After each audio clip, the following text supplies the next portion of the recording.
Welcome in to Speak for Yourself. I'm Emmanuel Acho without Marcellus Wiley today, but let's keep it moving because Tim Tebow's returning to the NFL, the Jacksonville Jaguars, and we should all have a huge issue with it. Not with Tim Tebow, but with the fact that somebody who is not at all qualified got one of the most coveted positions. Let me put this in context. The last time Tim Tebow was on an NFL roster was with me, the Philadelphia Eagles, 2015. I've been in the media for 5 years. We've seen 3 presidents since Tim Tebow last played an NFL game. Now, why is this a huge issue?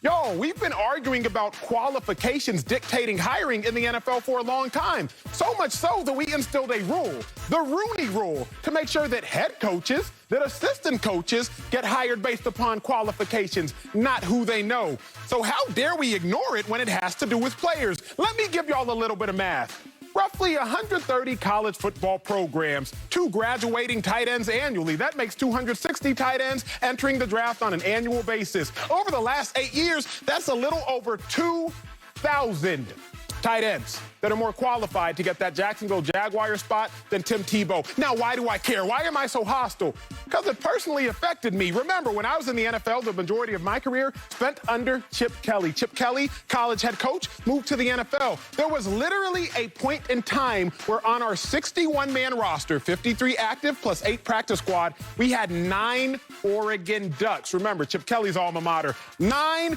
Oregon Ducks. That's roughly 15% of our roster was based upon familiarity to our head coach. If we're going to take a stand on hiring the most qualified person when it comes to coaching, when it comes to assistant coaching, then we have to take a similar stand on hiring the most qualified person when it comes to playing the position as well. Well, that's my 2 cents, but I got to bring in NFL analyst Bucky Brooks to find out, Bucky, do you have an issue with Tim Tebow getting the Jacksonville Jaguars job?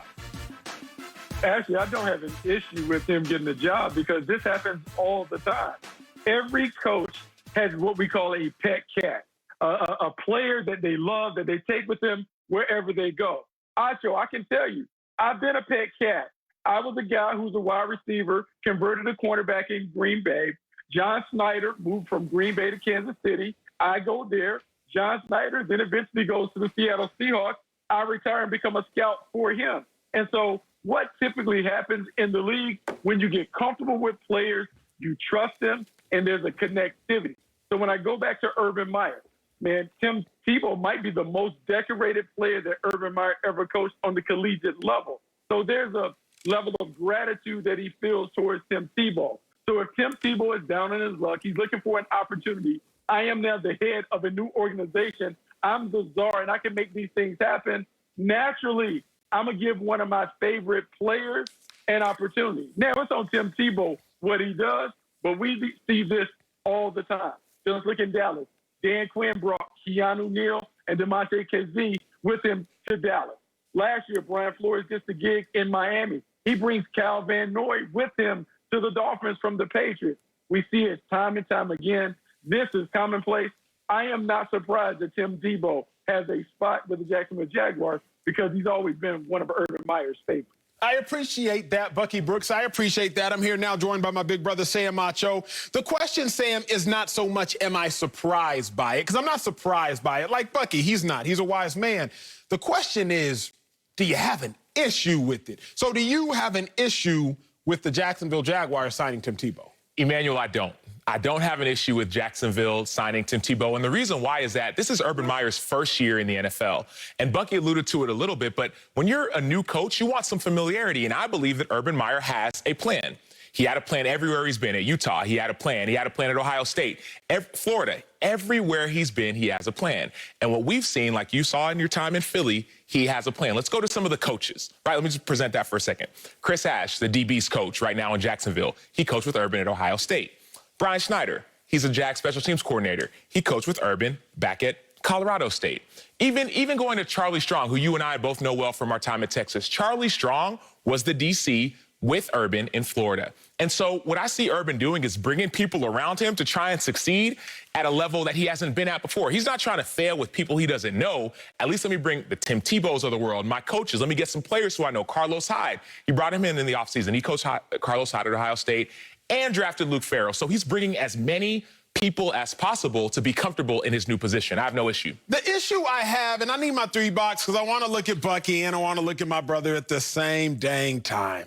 The issue I have, fellas, is not familiarity. That's not my problem. I understand familiarity. The issue I have is a lack of qualification. Bucky, you talked about Brian Flores bringing in fellas he's familiar with. Kyle Van Noy played for the Patriots, outside linebacker. Brian Flores brought him into Miami. So many others. Sam, you mentioned a litany of players, a litany of coaches that Urban Meyer is familiar with. Well, Chris Ash has coached before. Charlie Strong has coached before. My guy Bucky Brooks, you mentioned Keanu O'Neal, he's played safety at a high level, even in the NFL before. So I have no issue with that. But fellas, let's talk about the issues. I have an issue when you're hiring somebody that is not qualified. I'll speak from experience.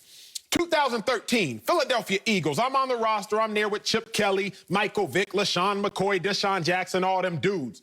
But also on the roster is a great person, but a wide receiver by the name of Will Murphy. Now, Will Murphy was a walk-on wide receiver at the University of Oregon. Look him up if you shall, but I'll tell you about it. Will Murphy had a career, 24 catches, 240 yards. Career, 24 catches, 240 yards. We kept Will Murphy on practice squad over B.J. Cunningham, a 6th-round pick who had, in his senior year at Michigan State, 79 catches, 1,300 yards, and 12 touchdowns. I was flabbergasted. Bucky, in the locker room, we're like, yo, we really the Philadelphia Ducks. We the Oregon Eagles. Here's the problem. I don't mind you hiring somebody you're familiar with, but you can't hire somebody you're familiar with who is not qualified. Tim Tebow is a phenomenal college football player, maybe one of the greatest college football players ever. But he's not a tight end. He's never played tight end. He hasn't played in the NFL in 8 years. Last time he was on a roster was 5 years ago. Fellas, y'all have to make this make sense. There is no reason to put Tim Tebow on an NFL roster. You want him in the locker room, Bucky Brooks? Make him an assistant strength coach. You want him in the locker room, Sam Acho? Make him a player development coach. But you don't need to give him a helmet and shoulder pads, y'all. Emmanuel, so first of all, let me just hop in real quick because I know you're passionate. We were talking together in Philly. When you were in Philly, I was in Arizona. You're passionate. I'm passionate. I get it. Tim Tebow, you played with him. Y'all are friends. Y'all are homies. I understand that. But if you want to talk about even the coaching aspect, you said, okay, make him as a coach. He's never coached before. So there's no room for that. Strength coach. He's never been a strength coach before. So I feel your point. But at the end of the day, there's some NFL players that are probably upset that Tim Tebow was getting a roster spot. You were one of them, Emmanuel. You're probably very upset that Tim Tebow is getting a roster spot. But here's the thing. Many of those players who are upset about this roster spot may not have a job regardless. They may not have a job anyways. There's 90-plus guys on the roster right now. The roster gets cut down to about 52, actually 53 in a couple months. Those guys, if Tim Tebow's taking your job, you probably didn't deserve a job in the first place. No. These are personal attacks that you are making, Sam Acho, on your own flesh and blood. How dare you? Now, here's the thing, Bucky, before I get to you, sir. Tim Tebow may never have been a strength coach before, but at least he lifted weights. Tim Tebow, he ain't never been a head coach before, but at least he's given a motivational speech. I will never let us lose another football game again as long as I am the quarterback. At least he done that. Last time Tim Tebow was throwing the ball, they hit him in the face mask. Y'all look it up. So again, Sam, it's not a matter of, favoritism, having him in the locker room. I'm not surprised, Bucky. I'm not surprised. But he did not deserve the job. And if you, Bucky, are going to go on record, which you have done, and said we need to make sure that the most qualified coaches get jobs, how dare you come on the same record, on the same show, and turn a blind eye to Tebow?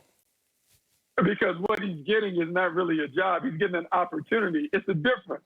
If Tim Tebow makes the roster at the end of the year when they kick it off, then he's earned the job, but he has to earn it. But we've seen all kinds of guys come through the locker room. We've seen track stars who have never played a down get an opportunity to come through a camp. We've seen basketball players who've never played football get an opportunity to play in the National Football League through training camp. So I can understand being all upset about Tim Tebow getting an opportunity, but sometimes, man, and we know this, sometimes it's who you know, not what you know. And Tim Tebow is parlaying his relationship into an opportunity. But ultimately, it's on Tim Tebow to earn the job. They're not going to give him a roster spot. He is going to have to show people that he can do the things either as a tight end or is a special teamer. The odds are long in terms of him being able to do that. So we'll see. No need to get upset. He has to go out and compete just like these guys do at these rookie minicamps and tryouts. We'll see if Tim Tebow can